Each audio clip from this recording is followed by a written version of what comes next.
नमस्कार, मैं आप सभी का सपनों से बुनी कहानियां की द्वितीय कड़ी में हार्दिक स्वागत करता हूं। आज की कहानी का नाम है इच्छा।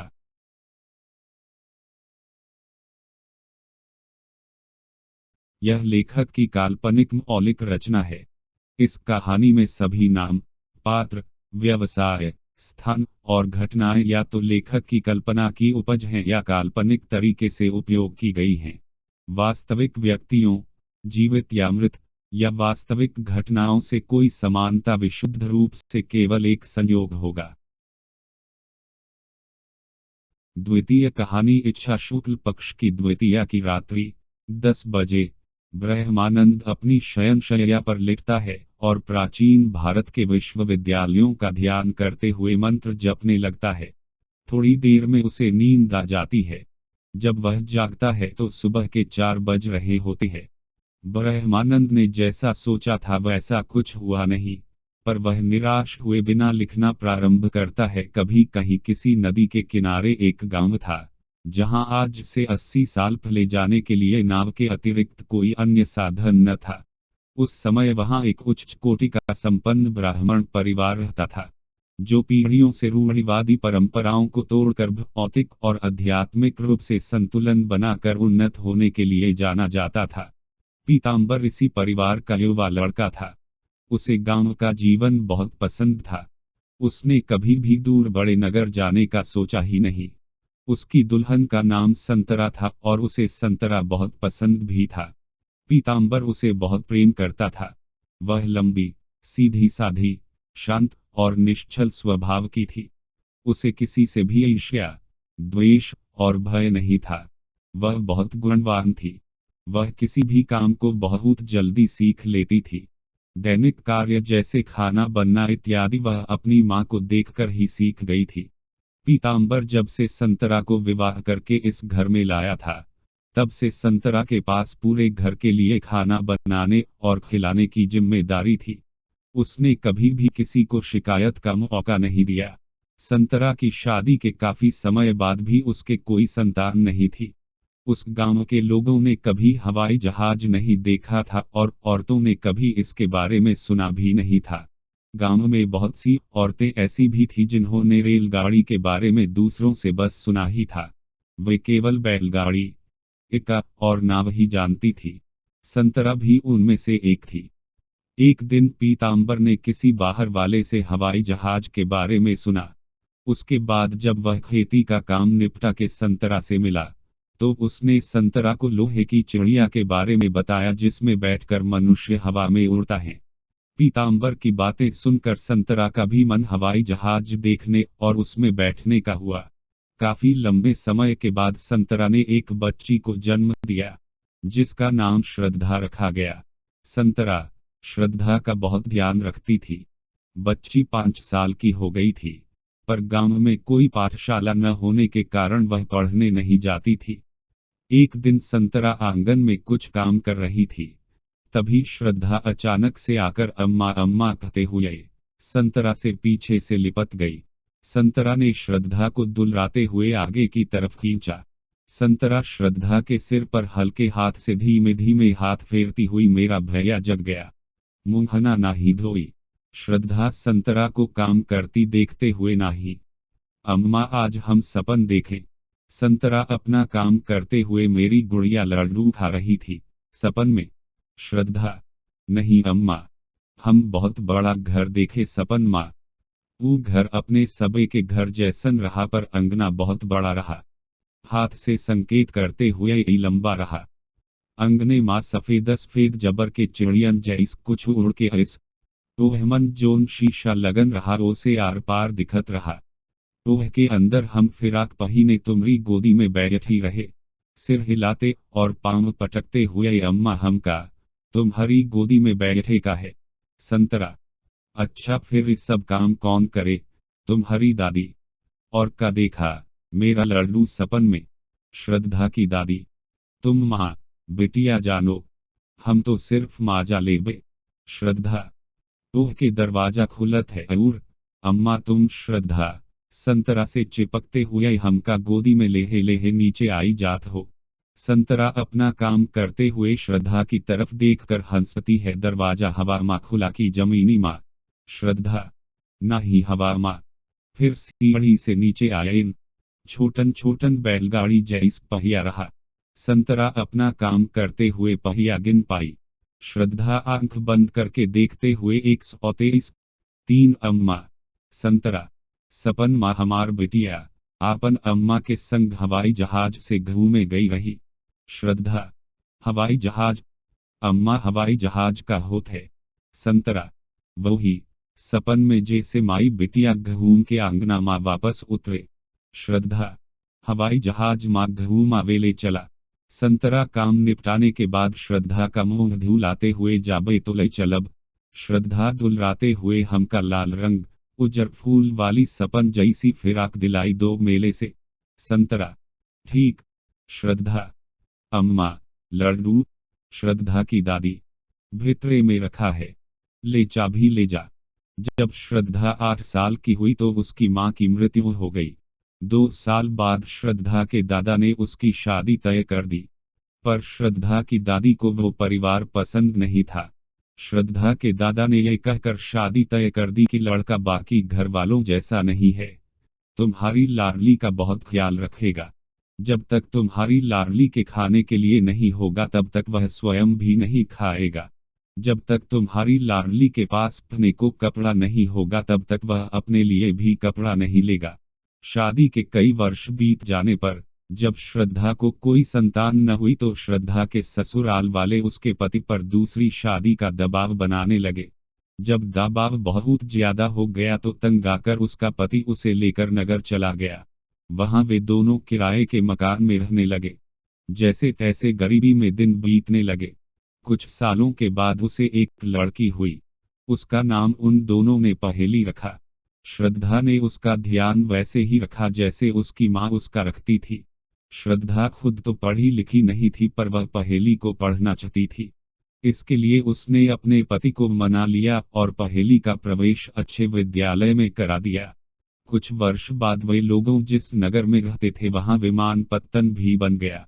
जब भी कोई हवाई जहाज उसके घर के ऊपर से जाता तो वह आसमान की तरफ सिर करके एकटक उस हवाई जहाज को देखने लगती थी। समय बीतता गया और पहेली ने स्नातक की परीक्षा उत्तीर्ण कर ली और नौकरी ढूंढने लगी, पर उसे कोई ढंग का काम नहीं मिला। वह काफी निराश हो गई। करीब 2 साल बाद उसे अपनी पढ़ाई से संबंधित क्षेत्र में न के बराबर वेतन पर नौकरी मिली। वह काम से तो बहुत खुश थी पर कम वेतन उसकी खुशी कम कर देता था। पर उसे उस काम में अपना भविष्य उज्ज्वल दिखता था, इसलिए पूरी निष्ठा से वह नौकरी करने लगी। इधर दहेज के लिए पैसे कम होने के कारण उसका पिता उसके लिए पसंद का वर भी नहीं ढूंढ पा रहा था। करीब 2 साल ऐसे ही बीत गए।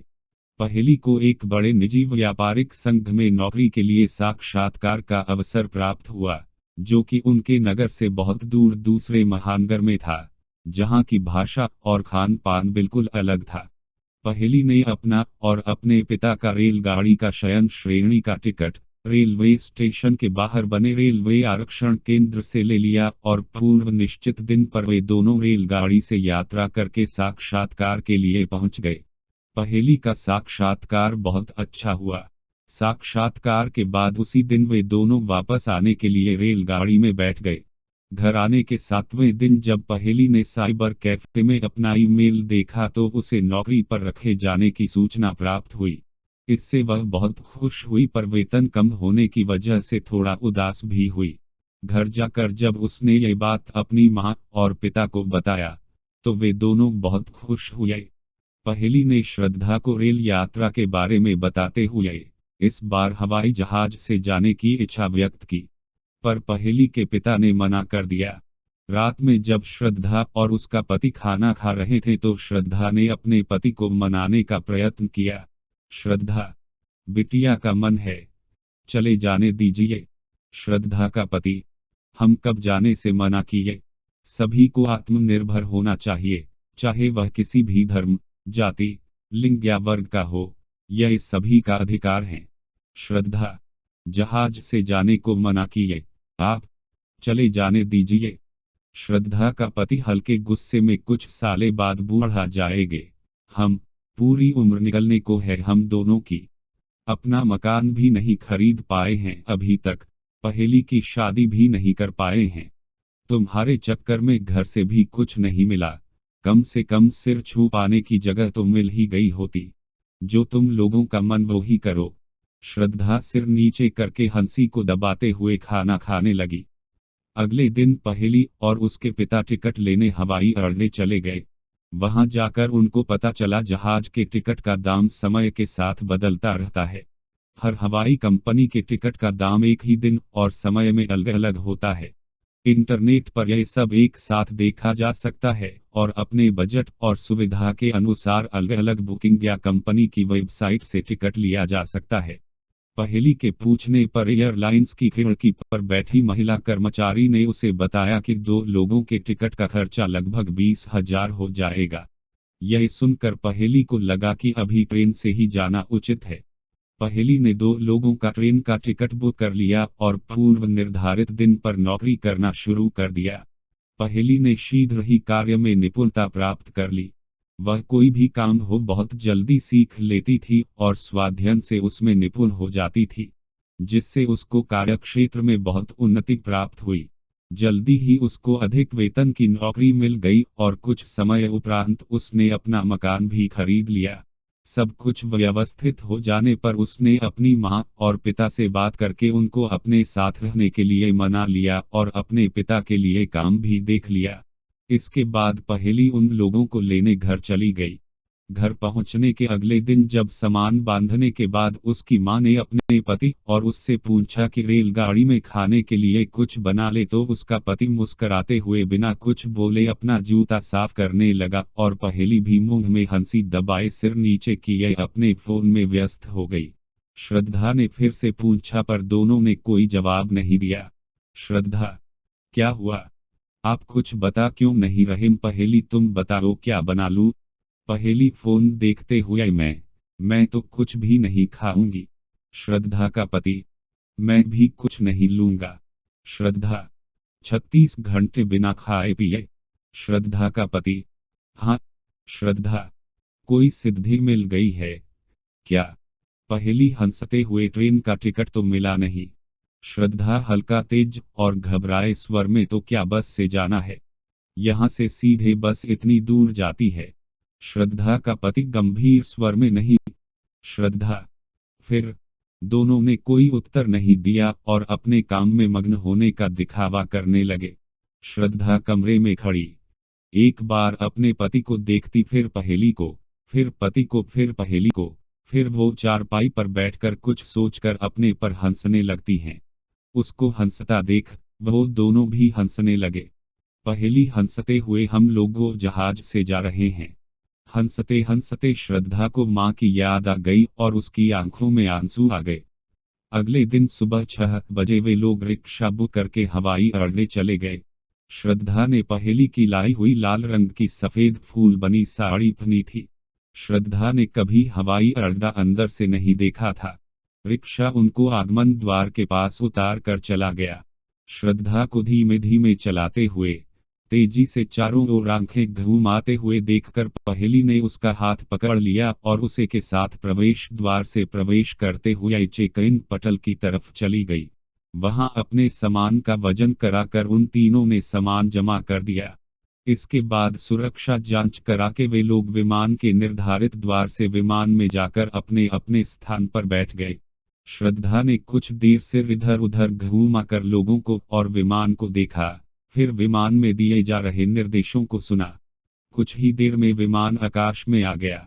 श्रद्धा बच्चों की तरह शीशे से बार बार बाहर कभी बादल कभी धरती देखने लगी। उसको ऐसा लगा कि बाकी लोग सोचेंगे कि ये पहले कभी जहाज में नहीं बैठी है, इसलिए चुप चुप होकर अपनी कुर्सी का टेक लेकर आराम से बैठ गई और गुरु मंत्र मन ही मन जपने लगी। मंत्र जपते जपते उसकी आंख लग गई। तब तक पहेली भी उसके कंधे पर सिर रखकर सो गई। उन दोनों ने सपना देखा, गांव में मकान है जिसके बीचों बीच बहुत बड़ा आंगन है। आंगन में सफेद रंग का छोटा हवाई जहाज आके उतरता है। उसमें एक सुंदर स्त्री साड़ी पहने हुए गोद में बच्ची लिए हुए शीशे के पास वाली कुर्सी पर बैठी हुई है। बच्ची ने सफेद फूल बने हुए लाल रंग की फ्रॉक पहन रखी है और शीशे से बाहर देख रही है। शीशे के बाहर भित्रे में झाबियां भरकर बूंदी के नारंगी पीले रंग के लड्डू रखे हैं।